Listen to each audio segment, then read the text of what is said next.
Hello guys, आज बनवत आहोत आपण वडापाव. वडापाव कसं बनवायचं तर ते सगळ्यांना माहितीच असेल, पण मी सांगते. बटाटे उकडून घ्यायचे आहेत, त्याच्यामध्ये थोडंसं मीठ टाकायचं, कुकरमध्ये 4 शिट्ट्या लावायच्या आहेत. 4 शिट्ट्यामध्ये हे मस्तपैकी बटाटे शिजून येतात. त्याच्यानंतर त्याला तुम्ही स्मॅशर असेल तर स्मॅशर, नाही तर हाताने तुम्हाला ते एकदम बारीक करून घ्यायचे आहेत.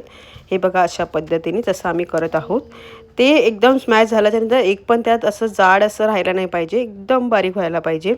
ते केल्याच्या नंतर आपण ते साईडला ठेवायचे आहेत. आणि मग आपण जे इन्ग्रेडियंट्स लागतं ते तुम्हाला सांगते. मिरची, त्याच्यानंतर आपण त्याच्यामध्ये टाकणार आहे आलं, त्याच्यामध्ये नंतर आपण टाकणार आहोत लसूण सालीसकट घेतली तर अजून चांगला स्मेल येतो. त्याच्यानंतर आपण कोथिंबीर टाकणार आहोत त्याच्यामध्ये, आणि थोडंसं जिरं टाकल्याच्यानंतर ही जी पेस्ट असते त्या पेस्टला एक चांगलाच सुगंध येतो. ती आपल्याला मिक्सरमध्ये लावून घ्यायची. थोडंसं जर पाहिजे असेल तर पाणी टाकून घ्यायचं, ज्यांना पाणी नसेल टाकायचं त्यांनी नका टाकू. त्याच्यानंतर आपल्याला कढईमध्ये तेल टाकायचं आहे. ते कढईमध्ये तेल टाकल्याच्यानंतर त्याच्यामध्ये आपल्याला राई टाकायची आहे.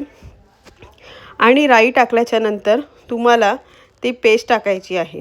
पेस्ट टाकल्याच्यानंतर ती तुम्हाला पूर्ण कच्ची असते, ती तेलामध्ये मस्त भाजून घ्यायची आहे. त्यामध्ये हळद टाकायची आहे. हळद टाकल्याच्यानंतर आपल्याला थोडं त्याच्यामध्ये मीठ टाकायचं आहे, थोडं चवीनुसार, म्हणजे तुम्ही अंदाजाप्रमाणे टाकू शकता. मग ती चमच्याने तुम्हाला हलवून घ्यायची आहे.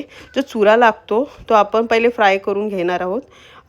त्याच्यामध्ये आपल्याला जे बटाट्याचं हे आहे त्याच्यामध्ये आपल्याला पूर्ण पेस्ट टाकून ते आपल्याला मिक्स करून घ्यायचं आहे. आणि जेवढं तुम्ही मिक्स कराल तेवढी चव येईल, कारण का वड्यामध्ये जे बॅटर असतं बटाट्याचं ते खूप चांगलं झालं, आणि जर चांगलं मिक्स झालं तरच त्याची चव येते.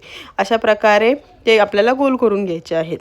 गोल करून झाल्याच्या नंतर आपल्याला एक वाडगं घ्यायचं आहे आणि त्या वाडग्यामध्ये बेसन टाकून घ्यायचं आहे.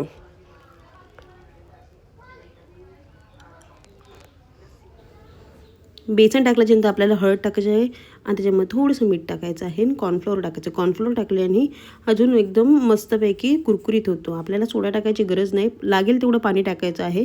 ते बॅटर आपल्याला मिक्स करून घ्यायचं आहे. आपल्याला ती बघायचं आहे, एकदम जाड पण नाही पाहिजे, पातळ पण नाही पाहिजे, मीडियम साईजचं व्हायला पाहिजे. ज्या प्रकारे हे कसं हलवून दाखवतो आहे आम्ही तशाप्रमाणे ते तुम्हाला एकदम फेटून घ्यायचं आहे. फेटून घेतल्याच्या नंतर तुम्हाला ते चमच्याने बघायचं आहे, जसं पडत असेल तर ते करेक्ट आहे. त्याच्यानंतर आपल्याला काय करायचं आहे, वडे तळून घ्यायचे आहे. त्याच्यासाठी ते आता मी कढई ठेवली आहे, त्या कढईमध्ये तेल टाकलेलं आहे, आणि तेल चांगलं गरम व्हायला पाहिजे. गरम नाही झालं तर ते वडे चिकटतात. त्याच्यानंतर आपल्याला त्याला मिरची भाजून घ्यायची आहे, जी वड्याबरोबर खातो ती. त्याच्यानंतर चुरा जो आहे तो जर तुम्ही वडापावबरोबर खाल्ला तर एकदम मस्त लागतो, म्हणून पहिले चुरा आपल्याला तळून घ्यायचा आहे. तो मिरची आणि चुरा आपल्याला बाजूला काढून घ्यायचा आहे. जेव्हा आपण वडापाव खाणार तेव्हा वापरायचा आहे.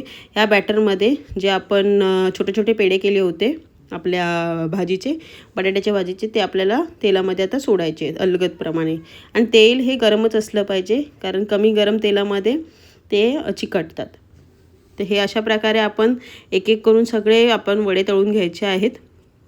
आणि त्याच्यानंतर मग आपल्याला काय करायचं आहे, पाव घ्यायचा आहे. पावाला आपल्याला सुकी चटणी लावायची आहे, जी आहे आलं लसूण, जे लसूणची आणि मिरची असं चटणी ती टाकायची. त्याच्यावरती कांदा टाकायचा आहे. कांदा टाकल्याच्यानंतर आपल्याला त्याच्यावर जो चुरा आहे तो टाकायचा आहे. तुम्हाला जसं पाहिजे, जास्त पाहिजे जास्त, कमी पाहिजे कमी. त्याच्यावरती आपल्याला चुरा टाकल्याच्यानंतर आपल्याला जो तळलेला वडा आहे तो आपण वडा त्याच्यावर ठेवून घ्यायचा आहे. त्यानंतर परत एकदा चुरा टाकायचा आहे, आणि ते फोल्ड खायला रेडी आहे. जर तुम्हाला माझा व्हिडिओ आवडला असेल तर व्हिडिओला नक्की लाईक, शेअर, सबस्क्राईब करायला विसरू नका. थँक्यू.